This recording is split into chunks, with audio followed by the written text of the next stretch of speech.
సమస్యల మీద, తన మోసాల మీద ఏ ఒక్కరైనా కూడా ప్రశ్నించే పరిస్థితి రాకుండా ప్రశ్నించి ఆ గొంతును నొక్కడం కోసం రెడ్ బుక్ రాజ్యాంగ పాలన తీసుకురావడం, రాజకీయ కుట్రలు చేయడం,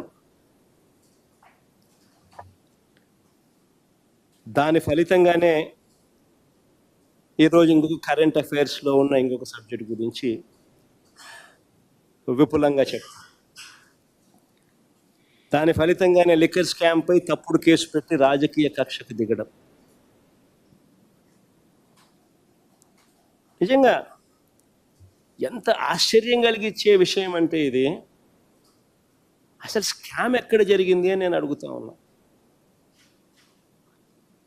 అందరూ ఆలోచన చేయండి అని అడుగుతా ఉన్నా. నేను అడిగే ప్రశ్నలకు సమాధానం మీలో ప్రతి ఒక్కరూ కూడా ఆలోచన చేయమని కోరుతా ఉన్నా.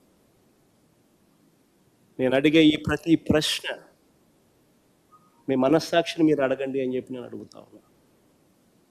అసలు స్కామ్ ఎక్కడ జరిగింది అని అడుగుతా ఉన్నా. లంచాలు ఎవరైనా ఎందుకు ఇస్తారు?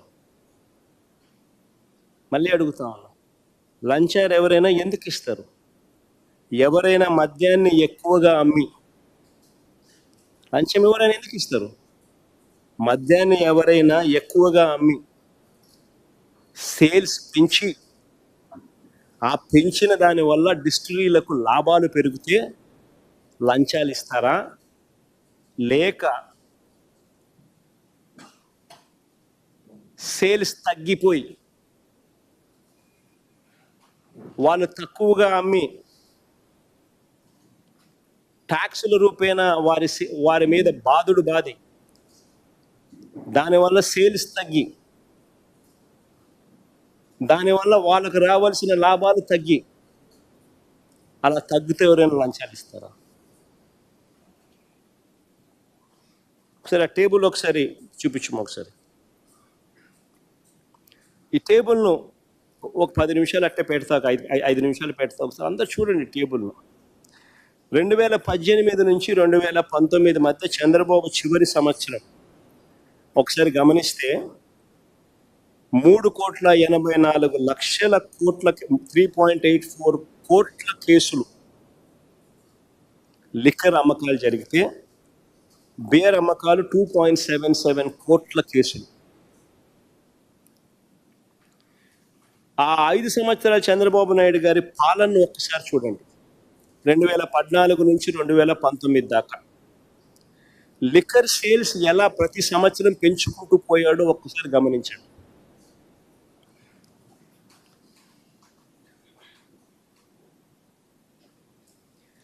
అమ్మకాలు ఇలా పెరగడం వల్ల ఈ లిక్కర్ కంపెనీలకు లాభాలు పెరగడం వల్ల ఈ పెద్ద మనిషికి లంచాలు ఇచ్చే పరిస్థితి ఉత్పన్నమవుతుంది. అదే ఒకసారి 2019 నుంచి 24 చూడండి. ఒకసారి పక్క టేబుల్ మద్యం అమ్మకాలు ఎలా తగ్గాయో ఒకసారి చూడండి. మామూలుగా ప్రతి సంవత్సరం చంద్రబాబు నాయుడు గారి హయాంలో ప్రతి సంవత్సరం ఇంతకు ముందు సంవత్సరం కన్నా 15% పెరుగుతూ పోతూ ఉంటే, వైఎస్ఆర్సీపీ హయాంలో ఆయన చివరి సంవత్సరంలో ఉన్న లిక్కర్ కూడా వైఎస్ఆర్సీపీ చివరి సంవత్సరంలో కూడా లేదు. పెరగాల్సింది పోయి ఎలా తగ్గిందో చూడండి ఒకసారి. లిక్కర్ సేల్స్ తగ్గాయి. ఎందుకు తగ్గాయి? ట్యాక్సులు బాధం. లిక్కర్ కంపెనీలకు లాభాలు ఇవ్వలేదు, లిక్కర్ కంపెనీలకు లాభాలు రాలేదు, గవర్నమెంట్కి ఆదాయం పెరిగింది. లిక్కర్ సేల్స్ ఎందుకు తగ్గాయి? ట్యాక్సులు పెంచి లిక్కర్ సేల్స్ను తగ్గించి, తద్వారా లిక్కర్ కంపెనీల డిస్టిలరీలకు సంబంధించిన లాభాలు తగ్గాయి. లిక్కర్ సేల్స్ తగ్గాయి, ట్యాక్సులు పెంచి లిక్కర్ సేల్స్ను తగ్గించి, తద్వారా లిక్కర్ కంపెనీల డిస్టిలరీల లాభాలు తగ్గించి రాష్ట్రానికి ఆదాయాలు తీసుకొచ్చాం. మద్యం తగ్గడం, మద్యం తాగించడం తగ్గడం వల్ల ప్రజల ఆరోగ్యం కూడా కాపాడారు. మద్యం తాగడం తగ్గించడం వల్ల ప్రజల ఆరోగ్యానికి కూడా మేలు చేశారు. ఆదాయాలు ఒకసారి చూడండి. ఆదాయాలకు వైపున రాష్ట్ర ఖజానాకు ఆదాయాలు పెరిగి ఒక కేసు మీద వైఎస్ఆర్సీపీ ప్రభుత్వ హయాంలో ఒక కేసు మీద రాష్ట్ర ప్రభుత్వానికి వచ్చిన ఆదాయం ఎంత అని చూస్తే 5,649 రూపాయలు ఒక కేసు మీద రాష్ట్ర ప్రభుత్వానికి వచ్చిన ఆదాయం వైఎస్ఆర్సీపీ హయాంలో. అదే చంద్రబాబు హయాంలో ఒక కేసు మీద రాష్ట్ర ప్రభుత్వానికి వచ్చిన ఆదాయం కేవలం 2,600 రూపాయలు. తేడా చూడండి.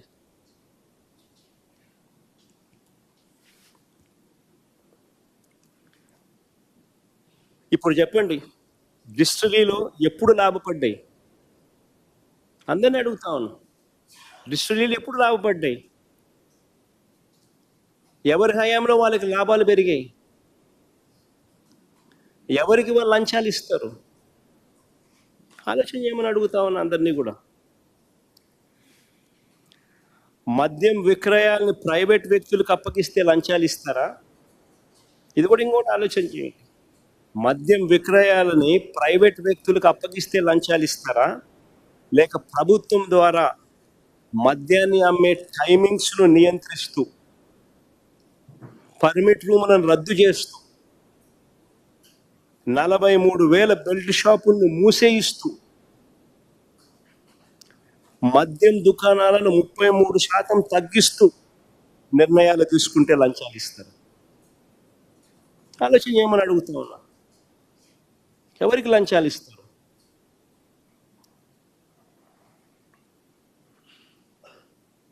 మా ప్రభుత్వ హయాంలో లాభ ఆపేక్ష లేకుండా లిక్కర్ అమ్మకాలను ప్రభుత్వమే చేసింది, లాభాపేక్ష ఉండకూడదని.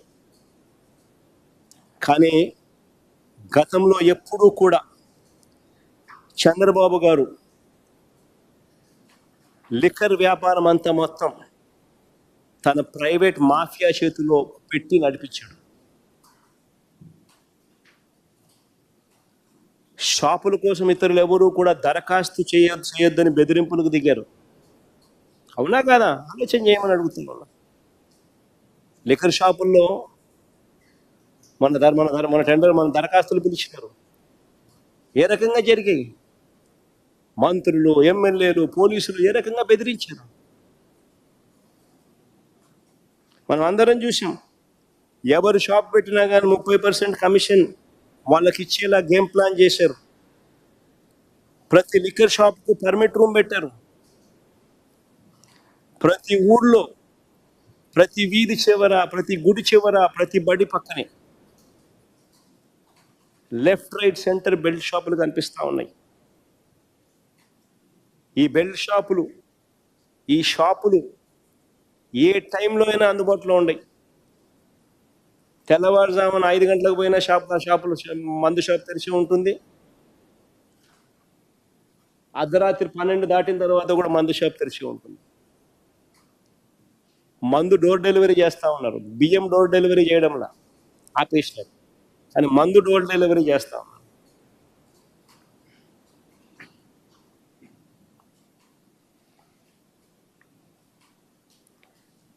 ఈ ప్రతి షాప్లో కూడా ఎంఆర్పి కన్నా కనీసం 20-30 రూపాయలకి ఎక్కువ రేటుకి అమ్ముతా ఉన్నారు. ప్రతి ఊళ్ళో చూసుకోండి, గుడి పక్కకి వెళ్ళండి, బడి పక్కకి వెళ్ళండి, వీధి చివరికి వెళ్ళండి, ఆ బెల్ట్ షాప్లో రేట్ ఎంత అని ఒకసారి చూసుకోండి. ఎంఆర్పి కన్నా 20 రూపాయల, 30 రూపాయల ఎంతకి ఎక్కువ అమ్ముతున్నారో మీరే చూసుకోండి. ఈ అక్రమాలను దగ్గరుండి పోలీసులే కాపాడుతున్నారు, కాపలా కాస్తున్నారు. అన్అఫీషియల్గా ఆక్షన్ పరుస్తున్నారు. బెల్ట్ షాపులు ఎవడు నడపాలా అని చెప్పి అన్అఫీషియల్గా ఆక్షన్స్ 2 లక్షలు 3 లక్షలకు గ్రామాలలో పోటీ పడుతున్నారు.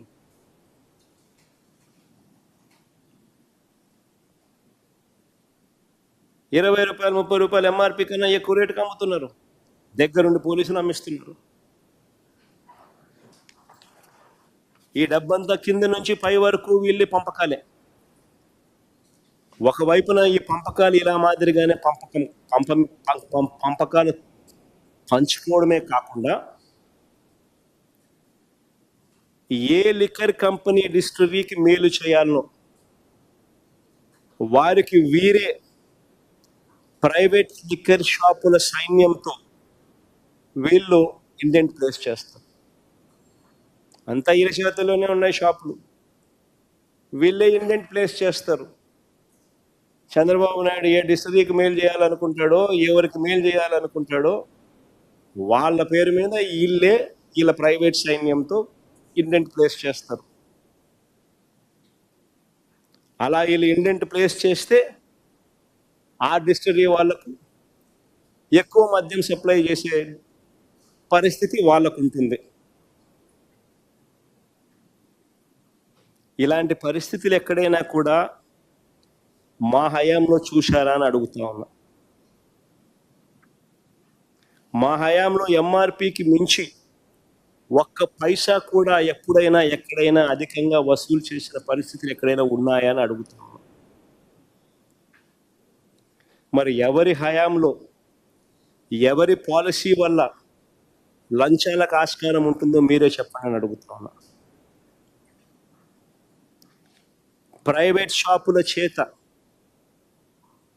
ఇది బాగా వినండి, ప్రైవేట్ షాపుల చేత, ఎందుకంటే అంతా ప్రైవేట్ మాఫియా కాబట్టి, అంతా వీళ్ళ ఎమ్మెల్యేలు, వీళ్ళ మంత్రులు, అంతా వీళ్ళ నాయకులు వీళ్ళ కనుసన్నల్లో నడుస్తూ ఉన్నారు కాబట్టి ప్రైవేట్ షాపుల చేత వీరు ఎంపిక చేసుకున్న డిస్టిలరీలకు మాత్రమే అధికంగా ఆర్డర్లు ఇచ్చేలా ఈ ప్రైవేట్ షాపుల మాఫియా చేత ఇండెంట్ ప్లేస్ చేస్తే లంచాలు ఇస్తారా, లేక మన హయాంలో చెప్తున్నా, లేక ప్రతి బాటిల్ పై క్యూఆర్ కోడ్ పెట్టి ఆ బాటిల్ పైన ఉన్న క్యూఆర్ కోడ్ అమ్మేటప్పుడు స్కాన్ చేసి డైనమిక్గా ఆటోమేటిక్ అప్లోడింగ్, బాటిల్ మీద క్యూఆర్ కోడ్ పెట్టి బాటిల్ అమ్మేటప్పుడు క్యూఆర్ కోడ్ స్కాన్ చేసి ఆటోమేటిక్గా డైనమిక్గా అప్లోడ్ అయ్యేట్టుగా ఆ క్యూఆర్ కోడ్ అమ్మకాల ఆధారంగా ఎవరికి ఎంత అమ్ముడుపోతే ఆ డిస్ట్రిక్ట్లకు ట్రాన్స్పరెంట్గా పారదర్శకంగా వాళ్ళకు ఆర్డర్లు ఇస్తే అది స్కామా? ఆలోచన చేయమని అడుగుతా ఉన్నా నేను. చంద్రబాబు నాయుడు గారి హయాంలో ఈ పారదర్శకత లేకపోవడం వల్ల ప్రైవేట్ షాపుల మాఫియాతో ఆయనకు సంబంధించిన ఆయన ఎవరికైతే మేలు చేయాలనుకుంటాడో, ఎవరి వల్ల లాభపడాలనుకుంటాడో వాళ్ళకు మాత్రమే ఆర్డర్లు ప్రైవేట్ షాపుల ద్వారా ఇండెంట్ ప్లేస్ చేయడం వల్ల 2014 నుంచి 19 మధ్యలో చంద్రబాబు నాయుడు గారి హయాంలో 5 డిస్టిలరీలు ఏకంగా 69% మద్యం తయారీ ఆర్డర్లు ఇచ్చాయి. Between 2015 and 19,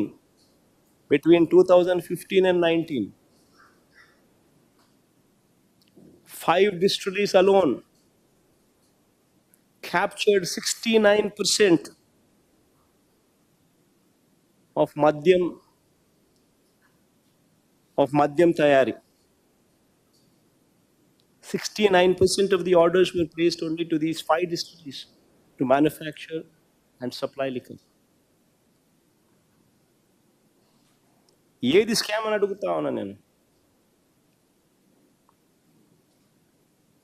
ఇంకొక ప్రశ్న కూడా అడుగుతా ఉన్నా. ఇప్పుడు ఉన్న 20 డిస్టిలరీల్లో 14 డిస్టిలరీలు, 14 of them out of these 20 వివిధ కాలాలలో during different time periods Chandrababu Naidu ముఖ్యమంత్రిగా ఉన్నప్పుడు ఆయన లైసెన్స్ ఇచ్చినటివి.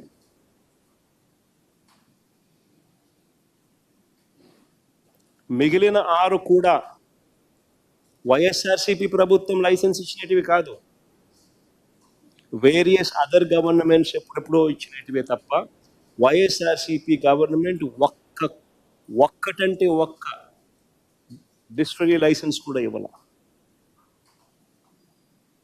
ఉన్న 20లో.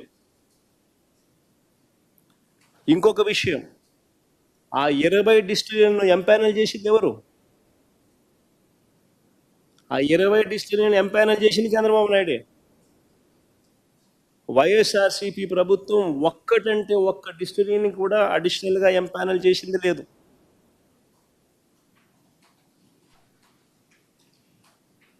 మరి వీళ్ళు ఎవరికి సన్నిహితులు?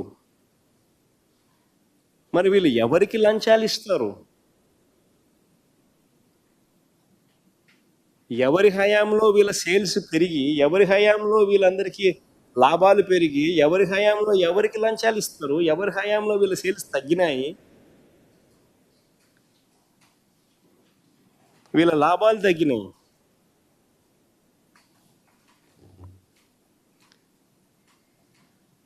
చివరకు చంద్రబాబు అండ్ కో 2022లో, మా ప్రభుత్వంలో 2022లో ఈ చంద్రబాబు అండ్ ఈ కో కంపెనీస్ కాంపిటీషన్ కమిషన్ ఆఫ్ ఇండియాలో కేసు వేసింది.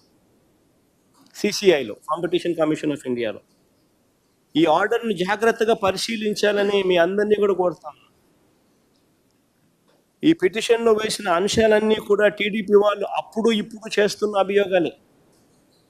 అందుకనే ఇది జాగ్రత్తగా అందరూ కూడా చూడమని చెప్పి కోరుతా ఉన్నా. Because competition commission of India is a quasi judicial body. It is governed by a judge. It's a quasi judicial body.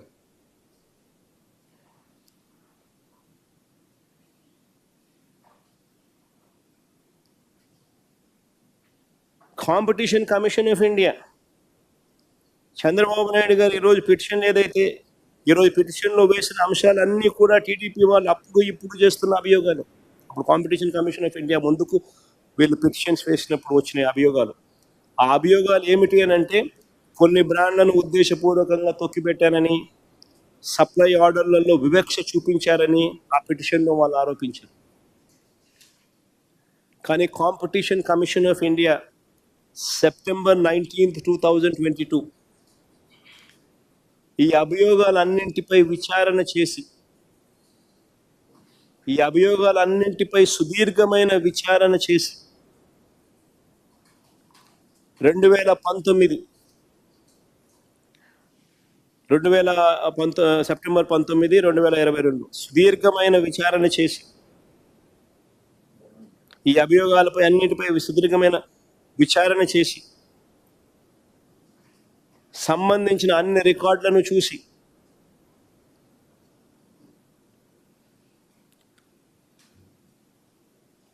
Supply ఆర్డర్లు అన్నింటినీ పరిశీలించి చారిత్రాత్మకమైన జడ్జిమెంట్ కూడా ఇచ్చినారు. ఆ జడ్జిమెంట్ ఒకసారి చదవండి. In light of the facts and evidence on record and based on the submissions of parties, the allegations of abuse raised by the informants are not found to be validated, and no case of contravention of provisions of Section 4 of the Act can be stated to have arisen on the part of OPs warranting an investigation into the matter. Abuse of dominant position, Section 4, abuse of dominant position, limits or restricts, include indulgence in practice or practices resulting in denial of market access in any manner. Clear cut ga CCI ఇచ్చిన తీర్పు